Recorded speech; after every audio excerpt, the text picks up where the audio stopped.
Tamam. Devam eden ishal, bağırsak iltihabı, bir tanesi de işte iştahsızlık kilo alanında. Eğer bulunmazsa burada kalmaya devam edecek. Tamam. Merhaba, nasılsınız? Var mı bir şikayetin? Ateşin düştü mü? Bakalım sana. Durumu iyi değil mi öyleyse? İshali var mı? Devam ediyor. İshal devam ediyor değil mi?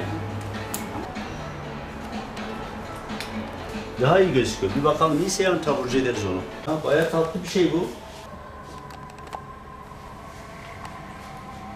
Yaz aylarında ishal vakalarının artmasının birinci sebebi genellikle sıcaklar oluyor. Sıcaklar arttığı için gıdalarda bozulma veya suların hijyeninin bozulması sebebiyle hastalıklar artabiliyor. Özellikle küçük çocuklar henüz hijyeni bilmeyen insanlar ellerini sağa sola değdirebiliyorlar ve kendi kendilerine mikrop kapabiliyorlar. Bu belli bir sayıya ulaştıktan sonra zaten toplumda kendiliğinden yayılabiliyor. Şimdi ishal olan bir çocukta bizim için en önemli şey o çocuğun sıvı kaybıdır. Sıvı kaybına bağlı olarak ailenin anlayabileceği çocukta aşırı halsizlik, yorgunluk, gözlerini açamama veya işte göz kürelerinde çökme, dudaklarda kuruluk. Onun dışında tıbben bizim baktığımız işte kalp atımının hızlanması, cildinin susuzlaşması, deri turgor basıncının azalması gibi sebepler fark edildiğinde tansiyonun düşmesi, şekerin düşmesi gibi bulgularda mutlaka hastaneye veya acile başvurmakta fayda var. Ailenin en sık yaptığı hatalar herhangi bir kişiye danışmadan ilaç başlamaktır bence.